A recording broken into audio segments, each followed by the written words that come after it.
एक ब्रेकिंग बातमी आपण बघतोय। 2023चा महाराष्ट्र भूषण पुरस्कार ज्येष्ठ अभिनेते अशोक सराफ यांना जाहीर झालेला आहे। मुख्यमंत्री एकनाथ शिंदेंकडून या पुरस्काराची घोषणा करण्यात आली।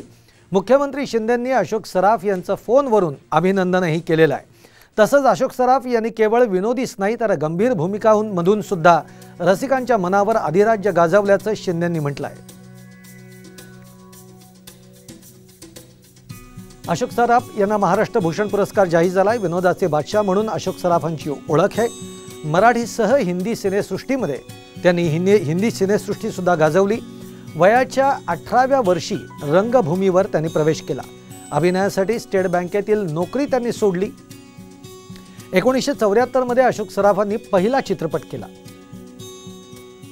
300हून अधिक सिनेमांमध्ये त्यांनी काम केलंय।